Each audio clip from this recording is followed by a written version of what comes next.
បើអ្នកចង់សុខត្រូវទម្លាប់គិតរឿងល្អល្អ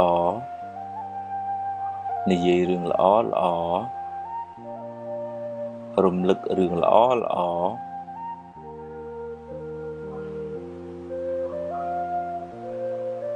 សេពគប់មនុស្សល្អរៀនលើកលែងទោសមើលមនុស្សត្រង់ចំណុចល្អ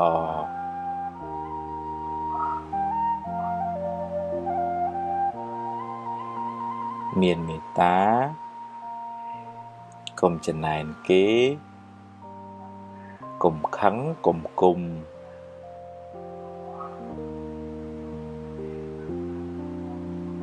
កុំស្មុគស្មាញពេកកុំស្ដាយក្រោយកុំបារម្ភពេក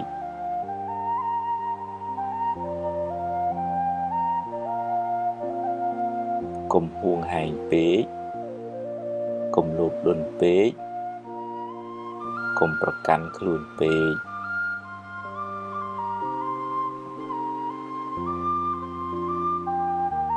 កុំសូវមើលរឿងក្តៅក្រហាយកុំមើលទោសគេពេក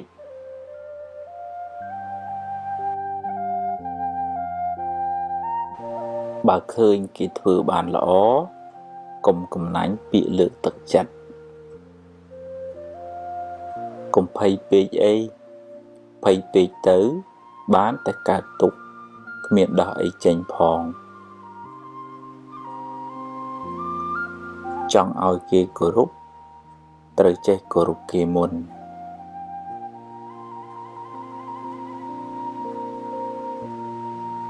កុំសូវនិយាយរឿងមួម៉ៅពេកខាតពេលផងខូចចិត្តផងហើយបាបទៀត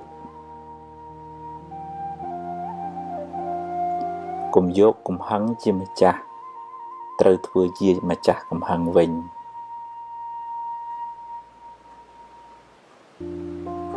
កុំហូបច្រើនពេកនាំឲ្យឈឺច្រើនខ្ជិលដូចជ្រូកអាយុខ្លីឆាប់ស្លាប់បើមានរឿង100ឲ្យអ្នកយំអ្នកមានហេតុផល1000សម្រាប់ញញឹមរួចបន្តដំណើរទៅមុខទៀតមានជួបមានព្រាត់ជារឿងធម្មតាកុំកើតទុក្ខពេកកុំរវើរវាយច្រើនពេកគិតមួយណាឲ្យប្រកបជាមួយនឹងទើបមិនសូវស្មុគស្មាញ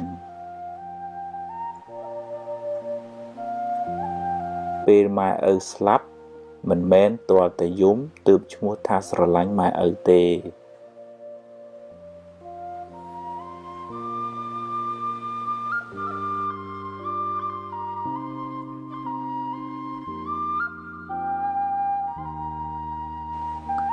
យកឈ្នះកំហឹងក្នុងចិត្តអ្នក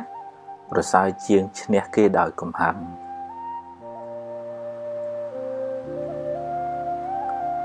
រៀនសប្បាយចិត្តនឹងអ្វីដែលអ្នកមានអ្នកនឹងមិនសូវកើតទុក្ខពេកទេ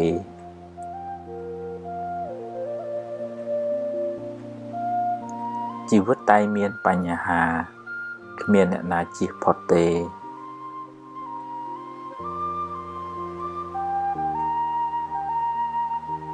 ធ្វើទានជួយសង្គ្រោះអ្នកដទៃបានបុណ្យផងបានការស្រឡាញ់រាប់អានផងដាំពូជជាអ្នកមានទ្រព្យសម្បត្តិច្រើនផងទម្លាប់ចិត្តឲ្យគិតរឿងល្អល្អរឿងត្រូវជីវិតមិនសូវមានទុក្ខទេផ្ទះជាជំរកកាយគុណធម៌ទាំងឡាយជាជំរកចិត្ត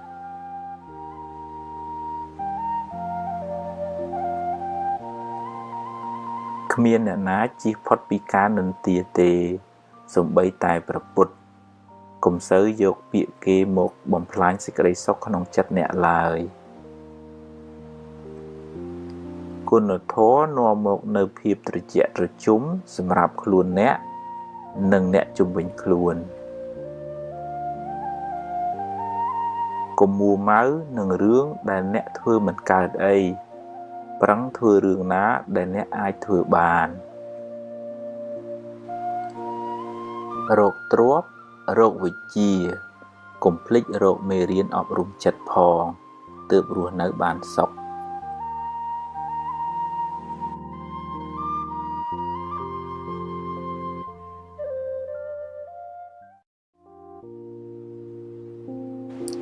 ភ្លើងតែងក្តៅជីវិតតែងមានបញ្ហាមានអ្នកណាជៀសរួចទេឆ្នៃគូក្បាលអ្នកឲ្យคล้ายជាសួនផ្កាទម្លាប់គិតរឿងល្អល្អកុំពូកែទឹះពេកលំបាកតែខ្លួនឯង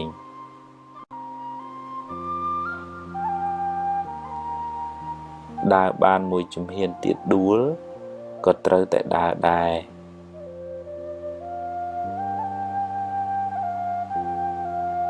និយាយតិចប្រសើរជាងនិយាយច្រើនតែអត់បានការ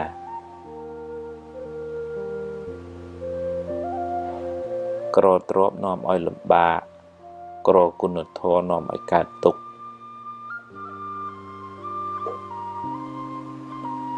កុំអាងចំណេះកុំអាងអំណាចកុំលើកខ្លួនពេកកុំមើលងាយមនុស្ស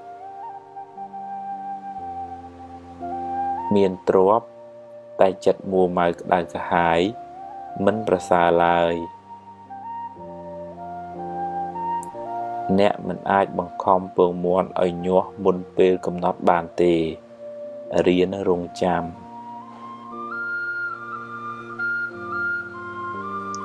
រៀនព្រមខ្លះទើបមិនសូវមានទុក្ខ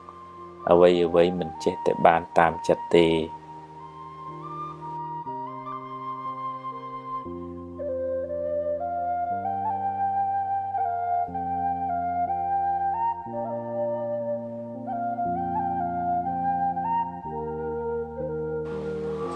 ខឹងគេធ្វើបាបចិត្តខ្លួនឯងគ្មានអ្នកណាធ្វើតាមចិត្តយើងគ្រប់ពេលទេរៀនអត់ធន់ខ្លះទៅ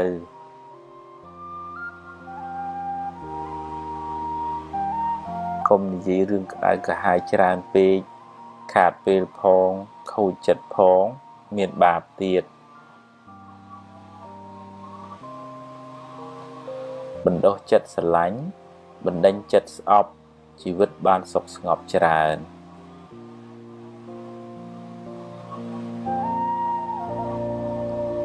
កុំបណ្ដោយឲ្យចិត្តរវើរវាយពេករៀនកាត់ឲ្យខ្លីៗខ្លះទៅទើបមិនសូវស្មុគស្មាញ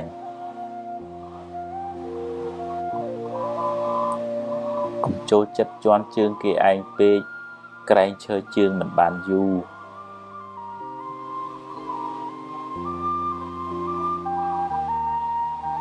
បើសរសើរឲ្យគេឮគ្រប់គ្នាបើបន្ទោស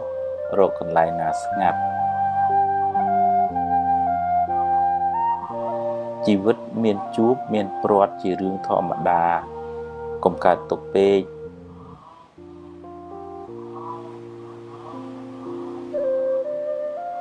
បើជីវិតមានរឿង100ឲ្យអ្នកយំអ្នកមានហេតុផល1000សម្រាប់ញញឹមរួចបន្តដំណើរទៅមុខទៀត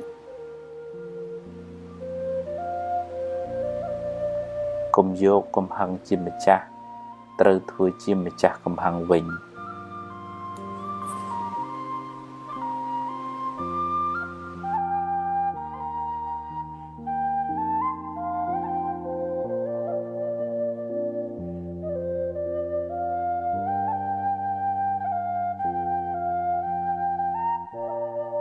និយាយច្រើនតែអត់ប្រយោជន៍យូរទៅអស់តម្លៃខ្លួនឯងមានទ្រព្យផងមានធម៌ផងទើបមានសុខពិតមិនដឹងស្លាប់ថ្ងៃណាទេខំខឹងយកទៅណាព្យាយាមសាងល្អពីក្មេងទៅកុំចាំដល់ចាស់ជីវិតមិនទៀងទេត្រូវសាងល្អឲ្យហើយអ្នកនិយាយច្រើន មិនប្រកាសថាចេះច្រើនទេ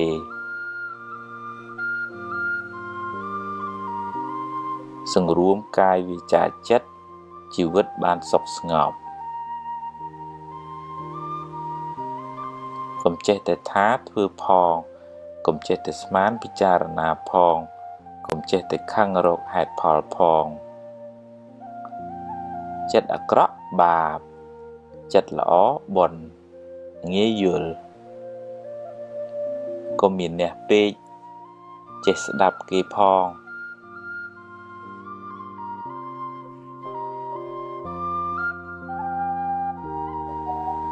កំហឹងដុតបំផ្លាញសេចក្តីសុខក្នុងចិត្តអ្នកដំបូងគេកុំស្ដាយក្រោយអីព្រោះបើស្ដាយទៅក៏កែមិនបានដដែលកុំកើតទុកនឹងរឿងដែលមិនទាន់កើតឡើងពេកអី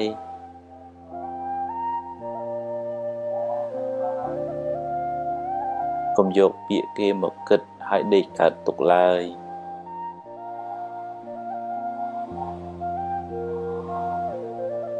រៀនសរសើរ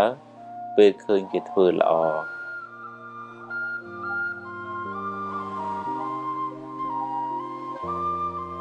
រៀនទទួលយកការពិតទើបមិនសូវកើតទុកខ្លាំង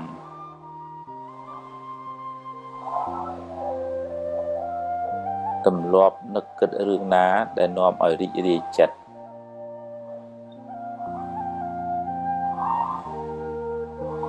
កុំនិយាយដើមគេអីគេដឹងគេស្អប់ហើយមានបាបទៀតប្រឹងសាងល្អឲ្យហើយកុំចាំថ្ងៃស្អែក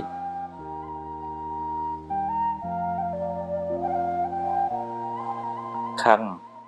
តែកុំគុំអីរៀនភ្លេចខ្លះទៅបានសុខជាង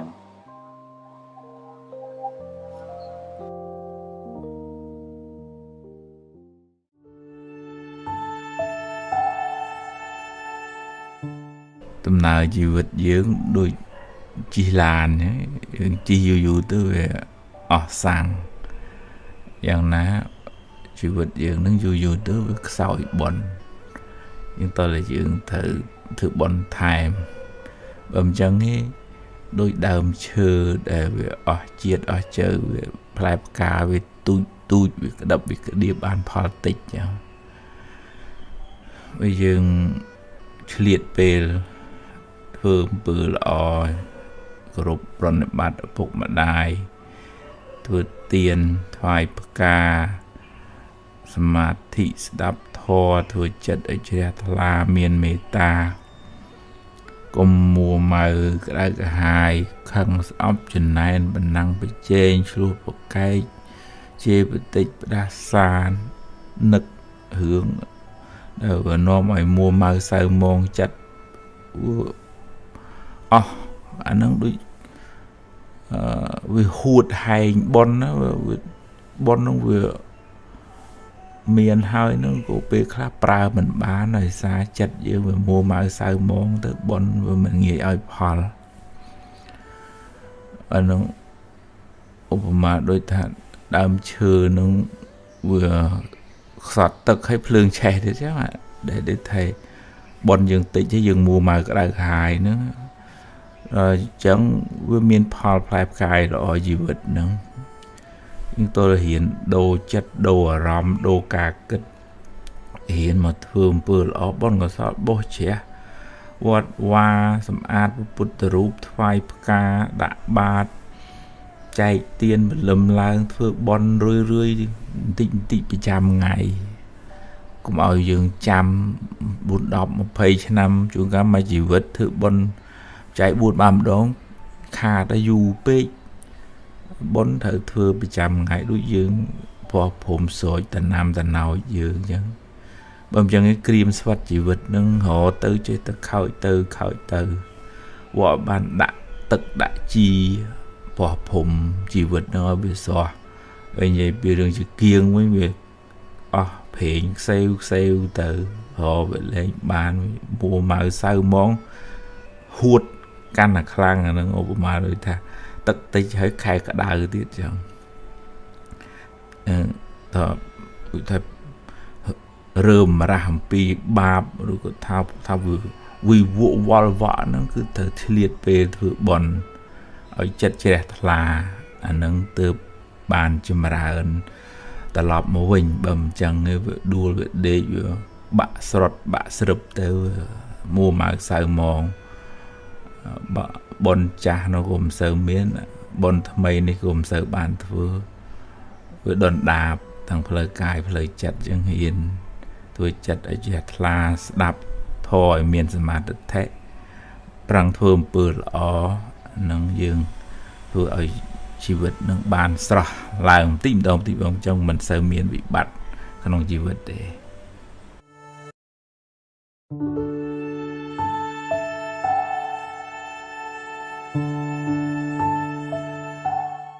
យើងម្នាក់កើតមកនោះវាមាន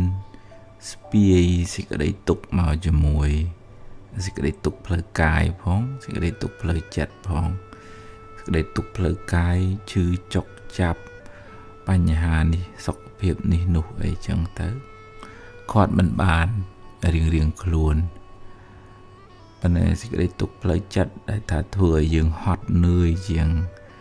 ផ្លូវកាយហ្នឹងគឺនៅពេលដែលយើងអោបកសោបរឿងរ៉ាវច្រើនពេកមិនចេះទម្លាក់រឿងពីអតីតដែលកើតរួចមកហើយក៏នៅសោកសៅនៅស្ដាយសំណោះអាឡោះអាល័យឬក៏វបដិសារីស្ដីបន្ទោសអាហ្នឹងក៏នាំឲ្យចិត្តហ្នឹងវាហត់ដែរយើងអត់អនុញ្ញាតឲ្យរឿងនឹងរលត់ទៅយើងនៅតែស្ពាយសេចក្តីទុកនឹងតាមខ្លួនអត់កំណត់ដឹងថា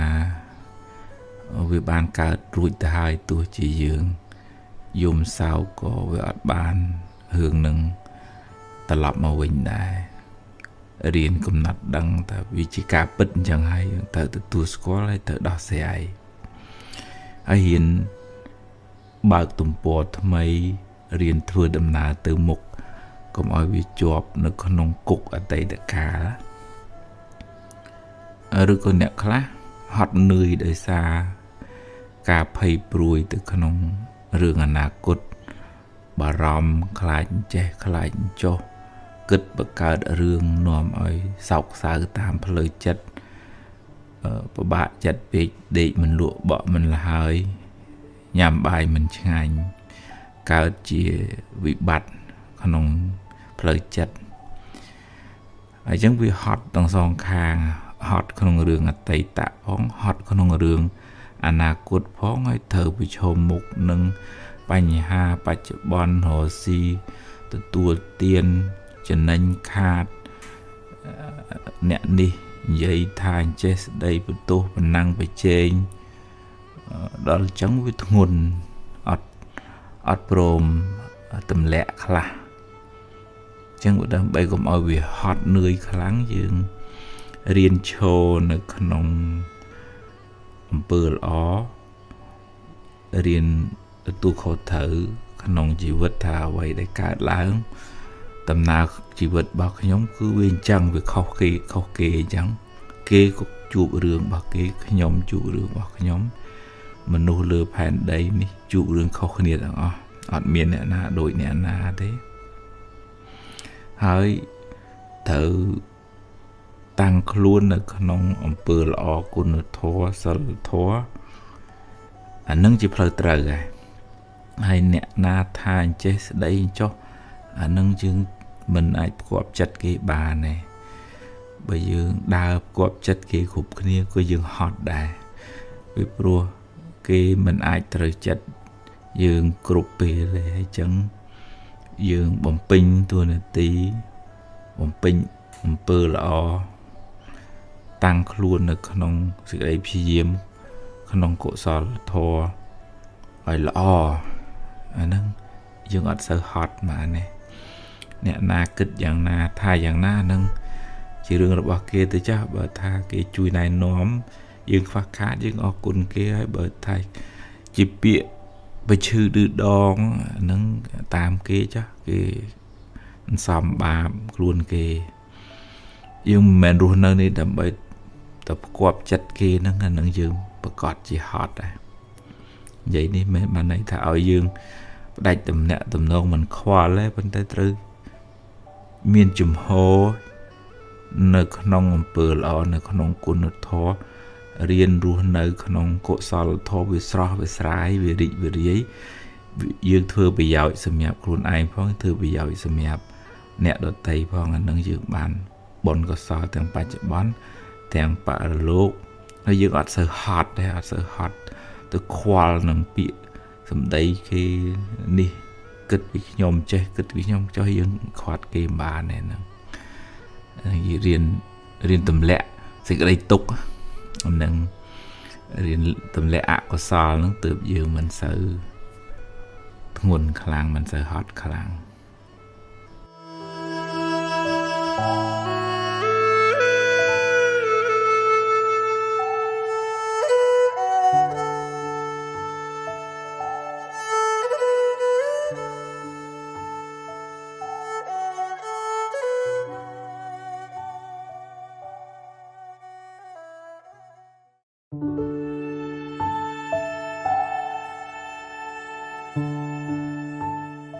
រឿងល្អរឿងអាក្រក់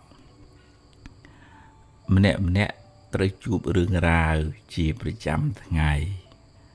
រឿងខ្លះល្អរឿងខ្លះមិនល្អ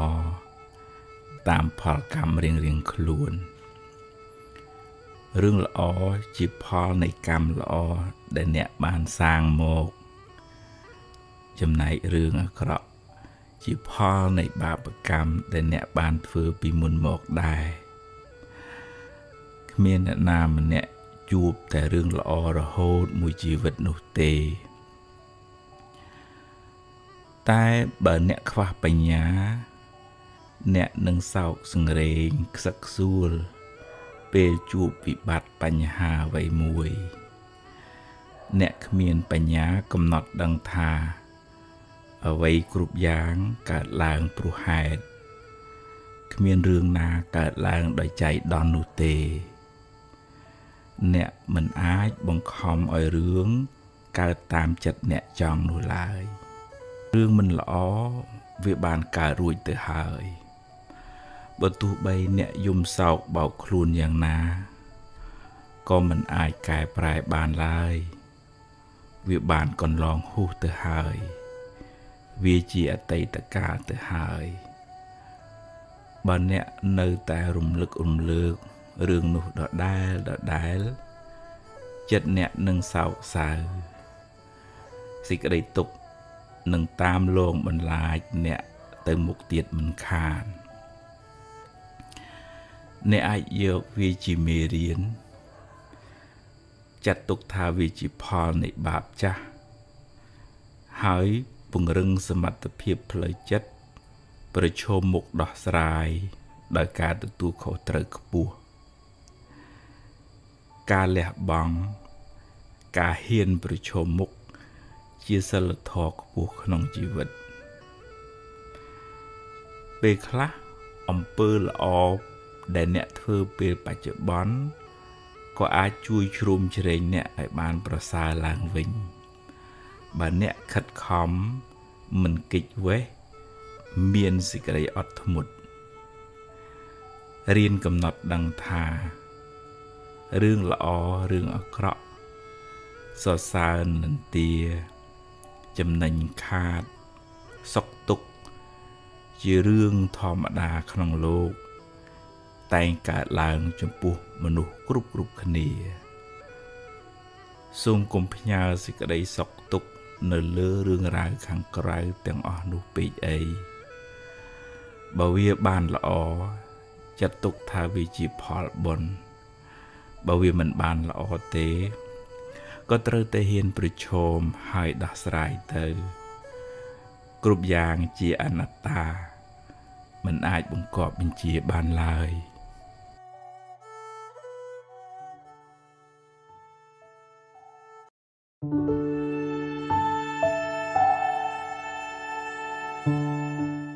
និយាយពី យើងម្នាក់នឹងមានទុកច្រើនណារៀងខ្លួនទុកផ្លូវកាយទុកផ្លូវចិត្តទុករឿងជីវភាពទុកគ្រួសារបញ្ហាគ្រប់សពហើយបើគិតឲ្យវែងឆ្ងាយទៅថាយើងទាំងអស់គ្នាហែលនៅក្នុងសមុទ្រទុកក្នុងសង្សារវដ្តគ្រប់គ្នានឹងកើតចាស់ឈឺស្លាប់យំយាយព្រាត់ប្រាសសេចក្តីទុកនឹងច្រើនអត់គណនាហើយម្នាក់ប្រាថ្នារួចផុតពីទុកចង់បានសេចក្តីសុខចឹងយើងគូមានចិត្តមេត្តាផ្ដល់សេចក្តីស្រឡាញ់ការរាប់អានទឹកចិត្តអាណិតដល់សពសត្វទាំងអស់យើងមានពេលមករយៈពេលខ្លីមករស់នៅលើពិភពលោកតិចទៅយើងត្រឡប់ទៅវិញហើយយើងមិនគួរនឹងចងគំនុំបង្កើតកម្មពៀវរាស្អប់គ្នានៅក្នុងពេលបច្ចុប្បន្ននេះទេពីព្រោះចុងក្រោយទៅយើងអត់មានស្ពាយរបស់អីទៅបានទេទោះជាមានទ្រព្យមានសម្បត្តិមានយសមានស័ក្តិប៉ុណ្ណាក៏អត់អាចយកទៅបានទេមានតែបុណ្យបាបដែលយើងខំសំបាបដែលយើងធ្វើហ្នឹងវាទៅជាមួយយើងហើយទៅឯកោมันមានអ្នកណាជូនដំណើរអីទេយ៉ាងច្រើនគេជូនត្រឹមមានបូជាសពប៉ុណ្ណឹងហើយយើងទៅតែឯងស្ពាយបុណ្យស្ពាយបាបទៅជាមួយអញ្ចឹងយើងលើកចិត្តលើកខ្លួននឹងឲ្យខ្ពស់កុំឲ្យមានចិត្តនឹងកំហឹងគុំគួនស្អប់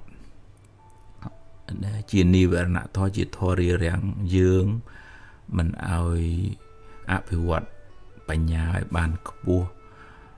និងចម្រើនបុណ្យចម្រើនកុសលហើយរៀបចំចិត្តគំនិតឲ្យស្រស់ថ្លានឹងបានធ្វើដំណើរទៅព្រះនិព្វានអីទេវានៅថាចងកម្មចងពៀគ្នាវល់ចង់ឈ្នះចង់ចាញ់គ្នាអញ្ចឹងទៅយើងរៀនសម្លឹងមើលថាគ្រប់គ្នារួមទាំងយើងផងសិតតែចង់បានសុខអត់ចង់បានទុក្ខទេអញ្ចឹងយើងជួយតាមលទ្ធភាពដែលយើងជួយបានប៉ុន្តែអ្នកខ្លះយើងជួយហើយក៏សប្បាយចិត្តអ្នកខ្លះយើងជួយហើយគេមិនដឹងថាយើងជួយគេគិតថាយើងខុសយើងអាក្រក់ទៀតក៏មានអញ្ចឹងយើងលើកចិត្តឲ្យខ្ពស់ទៀតថងហ្នឹងថា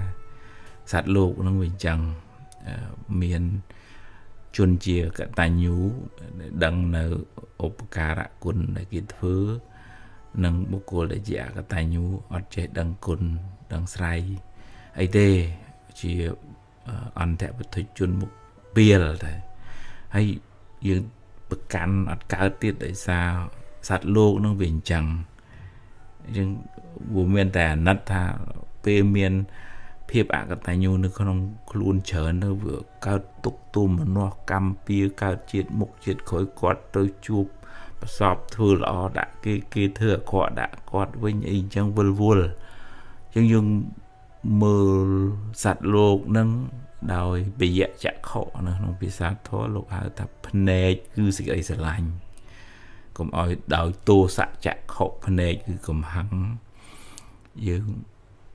សម្លឹងឃើញថាសត្វលោកមានទុក្ខច្រើនហើយអ្វីដែលយើងជួយបានយើងជួយហើយបើគេដឹងក៏ដឹងតែជា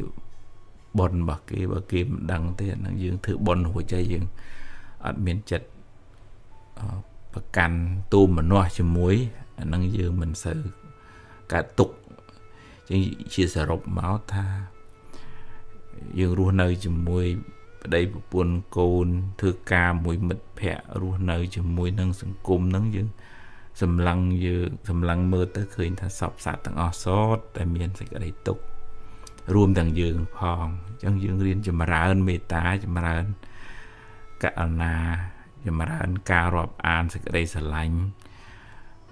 បំណងចង់ឲ្យសពសត្វទាំងអស់បានសេចក្តីសុខរួចផុតពីទុក្ខមិនមានគំនុំគុំគួនស្អប់អី ចងពៀទេពីព្រោះយើងមើលឃើញថាពៀវេរានឹងវានាំឲ្យកើតទុកវល់ក្នុងសង្សារវដ្តនឹងវែងឆ្ងាយអញ្ចឹងយើងរៀនចម្រើនមេត្តាយើងអត់សូវមានសត្រូវចិត្តរបស់យើងនឹងវាស្ងប់ល្អយើងអត់សូវមានទុកក្នុងចិត្តហើយយើងអត់មានកម្មពៀវេរាទៅពេលខាងមុខទៀត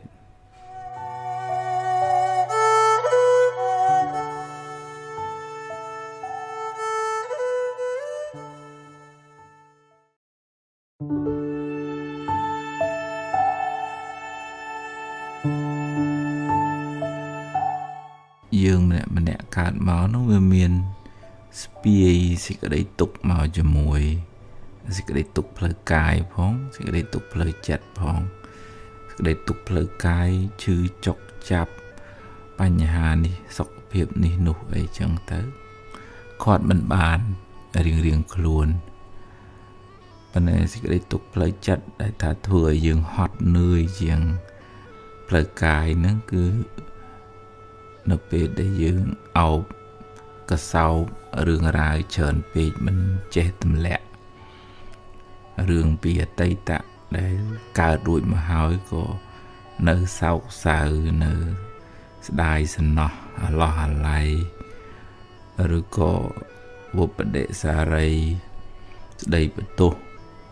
អាហ្នឹងក៏នាំឲ្យចិត្តហ្នឹងវាហត់ដែរយើងអត់អនុញ្ញាតឲ្យរឿងនឹងរលត់ទៅយើងនៅតែស្ពាយសេចក្តីទុកនឹងតាមខ្លួនអត់កំណត់ដឹងថាវាបានកើតរួចទៅហើយទោះជាយើងយំសោកក៏វាអត់បានរឿងនឹងត្រឡប់មកវិញដែររៀនកំណត់ដឹងថាវាជាការពិតអញ្ចឹងហើយយើងត្រូវទទួលស្គាល់ហើយត្រូវដោះស្រាយហើយរៀនបើកទំព័រថ្មីរៀនធ្វើដំណើរទៅមុខកុំឲ្យវាជាប់នៅក្នុងគុកអតីតកាលឬក៏អ្នកខ្លះហត់នឿយដោយសារការភ័យព្រួយទៅក្នុងរឿងអនាគតបារម្ភខ្លាចចេះខ្លាចចុះគិតបង្កើតរឿងនាំឲ្យសោកសៅតាមផ្លូវចិត្តពិបាកចិត្តពេកដេកមិនលក់បក់មិនលហើយញ៉ាំបាយមិនឆ្ងាញ់កើតជាវិបត្តិក្នុងផ្លូវចិត្តហើយចឹងវាហត់ទាំងសងខាងហត់ក្នុងរឿងអតីតផងហត់ក្នុងរឿងអនាគតផងហើយត្រូវប្រឈមមុខនឹងបញ្ហាបច្ចុប្បន្នរស់ស៊ីទទួលទានចំណេញខាតអ្នកនេះនិយាយថាអញ្ចេះស្ដីបន្ទោសប៉ុណ្ណឹងប្រជែងដល់ចឹងវាធ្ងន់អត់ព្រមទម្លាក់ខ្លះចឹងដើម្បីកុំឲ្យវាហត់នឿយខ្លាំងយើងរៀនឈរនៅក្នុងអំពើល្អរៀនទទួលខុសត្រូវក្នុងជីវិតថាអ្វីដែលកើតឡើងដំណើរជីវិតរបស់ខ្ញុំគឺវាអញ្ចឹងវាខុសគេអញ្ចឹងគេក៏ជួបរឿងរបស់គេខ្ញុំជួបរឿងរបស់ខ្ញុំមនុស្សលើផែនដីនេះជួបរឿងខុសគ្នាទាំងអស់អត់មានអ្នកណាដូចអ្នកណាទេហើយត្រូវតាំងខ្លួននៅក្នុងអំពើល្អគុណធម៌សិលធម៌អានឹងជាផ្លូវត្រូវហើយអ្នកណាថាអញ្ចេះស្ដីចុះអានឹងយើងមិនអាចផ្គាប់ចិត្តគេបានទេបើយើងដើរផ្គាប់ចិត្តគេគ្រប់គ្នាក៏យើងហត់ដែរពីព្រោះគេមិនអាចត្រូវចិត្តយើងគ្រប់ពេលទេហើយចឹងយើងបំពេញតួនាទីបំពេញអំពើល្អតាំងខ្លួននៅក្នុងសេចក្តីព្យាយាមក្នុងកុសលធម៌ឲ្យល្អអាហ្នឹងយើងអត់សូវហត់មកនេះអ្នកណាគិតយ៉ាងណាថាយ៉ាងណាហ្នឹងជារឿងរបស់គេទៅចាស់បើថាគេជួយណែនាំយើងខ្វះខាតយើងអរគុណគេហើយបើថាជាពាក្យបើឈឺឌឺដងហ្នឹងតាមគេចាស់គេសំបាបខ្លួនគេយើងមិនមែនរស់នៅនេះដើម្បីតែផ្គាប់ចិត្តគេហ្នឹងអាហ្នឹងយើងប្រកាសជាហត់ដែរនិយាយនេះមិនបានន័យថាឲ្យយើងផ្ដាច់ទំនាក់ទំនងមិនខ្វល់ទេប៉ុន្តែត្រូវមានជំហរ នៅក្នុងអំពើល្អនៅក្នុងគុណធម៌រៀនរស់នៅក្នុងកុសលធម៌វាស្រស់វាស្រាយវារីកវារាយយើងធ្វើប្រយោជន៍សម្រាប់ខ្លួនឯងផងធ្វើប្រយោជន៍សម្រាប់អ្នកដទៃផងអានឹងយើងបានបុណ្យកុសលទាំងបច្ចុប្បន្នទាំងបរលោកហើយយើងអត់សូវហត់ដែរអត់សូវហត់ទៅខ្វល់នឹងពាក្យសម្ដីគេនេះគិតពីខ្ញុំចេះគិតពីខ្ញុំចុះយើងខាត់គេបានហ្នឹងយើងរៀនទម្លាក់សេចក្តីទុក្ខហ្នឹងរៀនទម្លាក់អកុសលហ្នឹងទើបយើងមិនសូវធ្ងន់ខ្លាំងមិនសូវហត់ខ្លាំង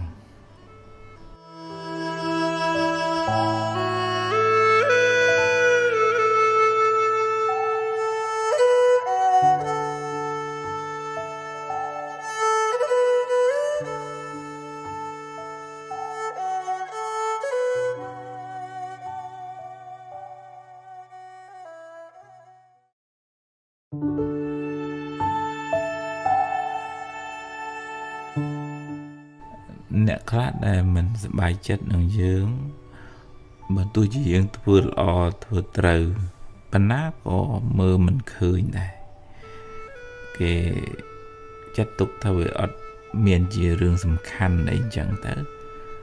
អាហ្នឹងវាអាចថាដោយសារយើងមានកម្មពៀវរាជាមួយយើងមានបាបធ្លាប់មើលងាយមើលថោកគេពីអតីតជាតិមកឬក៏យើងប៉ះពាល់ផលប្រយោជន៍គេឬក៏គេមានចិត្តចំណែននឹងទាខឹងស្អប់ទៅក៏គេមើលមិនឃើញដែរអំពើល្អរបស់យើងហ្នឹងហើយនឹងយើងទៅខាត់គេមិនបានទេហើយបើយើងទៅអង្គុយផ្គាប់ចិត្តគេឲ្យសួរថាហេតុអីអាហ្នឹងយើងបានពិបាកចិត្តថែមតួនាទីរបស់យើងបំពេញឲ្យអស់ពីសមត្ថភាពភារកិច្ចការទូខុសត្រូវហើយរក្សាកាយវាចារបស់យើងសមរម្យទន់ភ្លន់មានសិលធម៌ល្អហើយមានចិត្តនឹងថឹងមិនមានគំនុំគុំគួនស្អប់និយាយអាក្រក់ខឹងឬក៏បន្ទុះសារាយធ្វើឲ្យចិត្តនឹងវាខ្ពស់កុំឲ្យធ្លាក់ដោយសារពាក្យសម្ដីឬក៏កាយវិការទង្វើរបស់អ្នកដទៃធ្វើឲ្យយើងលែងចង់ធ្វើល្អទៀតដោយសារគេថាឬក៏ដោយសារគេគិតអញ្ចឹងយើងខាតអញ្ចឹងយើងគិតថាមនុស្សក្នុងโลกនោះវាមានអញ្ចឹងវាមានអ្នកដែលសប្បាយចិត្តនឹងអ្នកដែលមិនសប្បាយចិត្តនឹងអ្នកដែលធ្វើជាសប្បាយចិត្តនឹងអ្នកតាមពិតគេមិនសប្បាយចិត្តហើយវាជារឿងធម្មតាអញ្ចឹងនៅជាតិណាក៏អញ្ចឹងនៅប្រទេសណាក៏អញ្ចឹងកន្លែងធ្វើការណាក៏អញ្ចឹងត្រឡប់មកវិញគឺវានៅទៅលើយើងដដែលទេថាយើងផ្គាប់ចិត្តមនុស្សមិនត្រូវទេខ្ញុំមានជំហរមួយខ្ញុំធ្វើការងារខ្ញុំបំពេញភារកិច្ចខ្ញុំរក្សាខ្លួនខ្ញុំឲ្យល្អហ្នឹងឯងជាបុណ្យកុសលដែលអាចជួយការពារយើងនឹងឲ្យបានខ្ពង់ខ្ពស់កុំឲ្យយើងទុនជ្រាយដែរយើងគ្រាន់តែគេមើលរំលងបន្តិចគ្រាន់តែគេមិនឲ្យតម្លៃបន្តិចទៅខូចទឹកចិត្តបាក់ទឹកចិត្តតុកសិចលែងចង់ធ្វើអីឈប់ធ្វើល្អអាហ្នឹងយើងចាញ់គេកំពុងតែចង់ឲ្យយើងអន់ផងហើយដល់ពេលយើងឈប់ធ្វើល្អយើងអន់តាមគេចង់មែនអញ្ចឹងយើងកំណត់ដឹងថាយើងគ្រប់គ្នានេះវាមានកម្មពៀវរាខ្លះគេមិនសូវចូលចិត្តយើងដោយសារយើងមានបាបកម្មពីអតីតណាមួយសូម្បីថាព្រះសម្មាសម្ពុទ្ធល្អប៉ុណ្ណឹងហើយมันមានទាស់ដោយកាយដោយវាចាដោយចិត្តនេះមិនមែននៅមានគេស្អប់ហើយព្រះណាទៅខាត់គេបានហើយព្រះល្អអត់មានកន្លែងទាស់ទឹះហើយនៅតែមានគេមិនពេញចិត្ត ចឹងយើងអត់ជាតូចចិត្តទូមនោះអីខ្លាំងពេកនឹងរឿងថាគេមិនមើលមិនឃើញគេមិនឲ្យតម្លៃទេប្រឹងធ្វើល្អពេចនៅក្នុងដុំថ្មបាតដាលក៏គេកាប់កោះកាយយកមកដែរឲ្យតែវាមានតម្លៃមែនឲ្យតែយើងជាមនុស្សល្អពិតប្រាកដមែន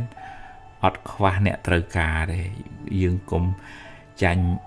ពាក្យគេថាហើយយើងឈប់ធ្វើជាមនុស្សល្អយើងឈប់ធ្វើជាមនុស្សក្របពេចអានឹងទៅជាមនុស្សដុំដីដុំថ្មដុំអិចគូទៅវាលែងមានន័យយើងឈប់ធ្វើល្អហើយយើងខ្លាចជាមនុស្សលែងមានតម្លៃចឹងរក្សាតម្លៃខ្លួនកុំទម្លាក់តម្លៃខ្លួនដោយសារពាក្យសម្ដីរបស់អ្នកដទៃ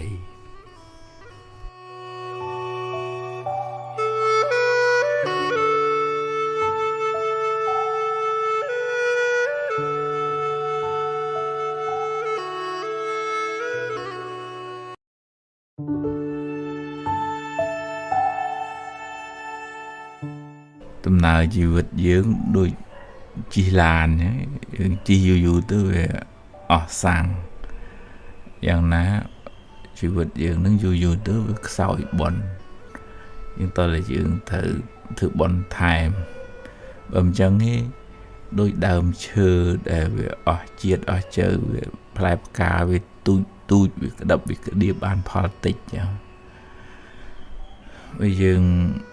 ឆ្លៀតពេលធ្វើអំពើល្អ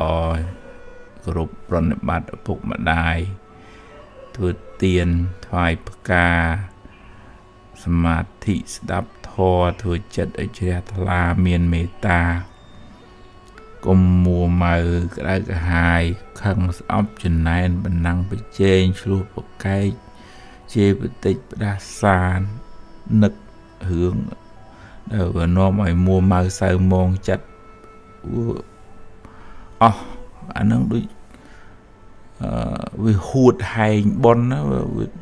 បននឹងវាមានហើយនឹងក៏ពេលខ្លះប្រើមិនបានដោយសារចិត្តយើងវាមួម៉ៅសៅមងទៅបនវាមិនងាយឲ្យផលអានឹងឧបមាដូចថាដើមឈើនឹងវាខ្សត់ទឹកឲ្យភ្លើងឆេះទៀតចឹង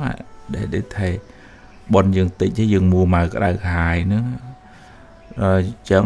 វាមានផលផ្លែផ្កាយល្អជីវិតហ្នឹង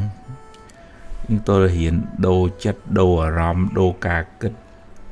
រៀនមកធ្វើអំពើល្អបនកសលបោះជ្រះ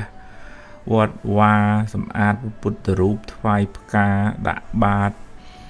ចែកទានបលឹមឡើងធ្វើបន់រឿយបន្តិចប្រចាំថ្ងៃកុំឲ្យយើងចាំ4 10 20ឆ្នាំជួនកាលមួយជីវិតធ្វើបន់ចែក4 5ម្ដង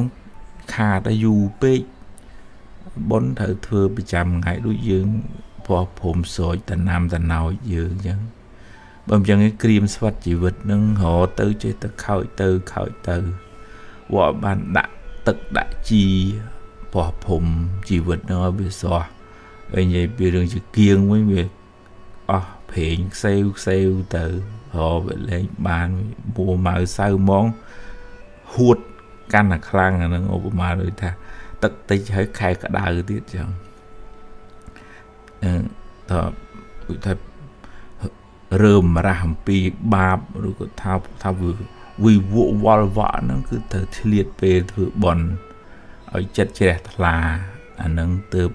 បានចម្រើនត្រឡប់មកវិញបើមិនចឹងវាដួលវាដេកវាបាក់ស្រុតបាក់ស្រឹបទៅមួម៉ៅសៅហ្មងបនចាស់នោះក៏មិនសូវមានបនថ្មីនេះក៏មិនសូវបានធ្វើវាដុនដាបទាំងផ្លូវកាយផ្លូវចិត្តចឹងហ៊ានធ្វើចិត្តឲ្យជ្រះថ្លាស្ដាប់ធម៌ឲ្យមានសមាធិប្រឹងធ្វើអំពើល្អ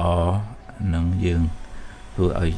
ជីវិតនឹងបានស្រស់ឡើងបន្តិចម្ដងចឹងមិនសូវមានវិបត្តិក្នុងជីវិតទេ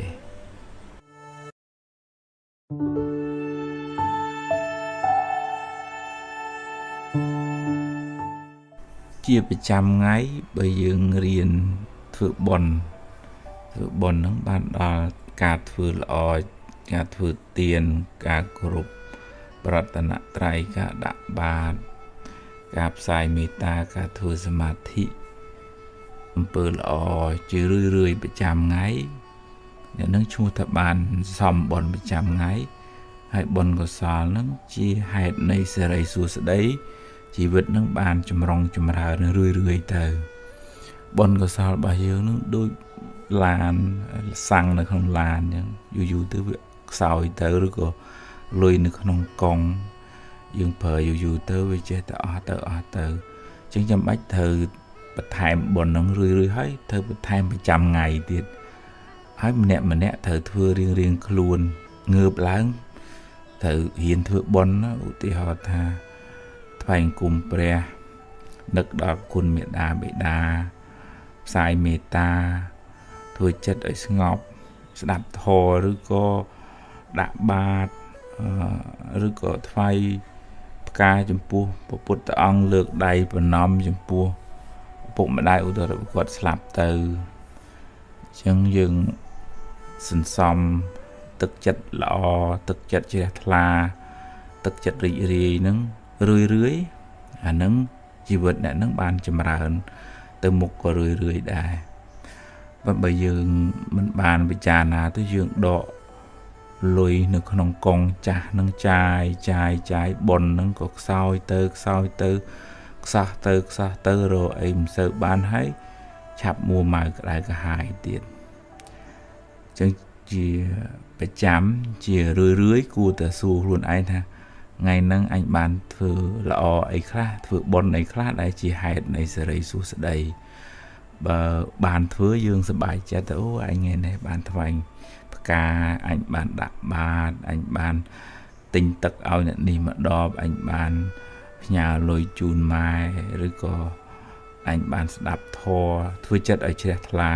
អានឹងបុណ្យកើនហើយបើថាមិនទាន់បានធ្វើទេដូចនៅមិនសុខសោះគួរធ្វើបុណ្យអីឲ្យវាទៅជាទម្លាប់ក្នុងការធ្វើល្អហើយធ្វើល្អធ្វើបុណ្យហ្នឹងគឺមានន័យថាធ្វើចិត្តឲ្យរីករាយសប្បាយនៅក្នុងការផ្ដល់សេចក្តីសុខដល់អ្នកដទៃឬក៏ការចម្រើននៅសតិបញ្ញាស្មារតីចិត្តហ្នឹងវាស្រស់វារីករាយហើយចឹងវាអូតូម៉ាទិកត្រូវតែមានសេរីសួស្តីកើតចំពោះបុគ្គលហ្នឹងយើងកុំគិតថាសុំសេរីសុំសួស្តីពីអ្នកនេះពីអ្នកនោះអីយើងឧទាហរណ៍តែយើងលើកដៃប្រណម្យថ្វាយគុំព្រះអ្នកមោទសៈឬក៏ពុទ្ធធាំងសារណាងកិច្ឆាមិខ្ញុំករណាសូមដល់នៅព្រះពុទ្ធពធព្រះសង្ឃជាទីពឹងទាលឹកប៉ុណ្ណឹងក៏បានបន់ដែរណានឹងយើងបលឹមឡើងយើងធ្វើបន់ទាំងបលឹមមកចិត្តវាស្រស់វាស្រាយហើយតែកាលណាចិត្តវាស្រស់វាស្រាយបាបអកុសលអត់នៅជាមួយយើង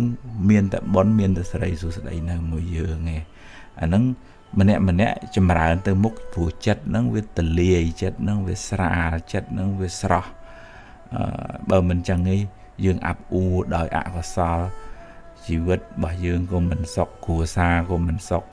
ទៅកន្លែងធ្វើការក៏មិនសុខវាវល់វក់ដោយសារចិត្តហ្នឹងវាអាប់អួរយើងអត់បានធ្វើបុណ្យមួយថ្ងៃហ្នឹង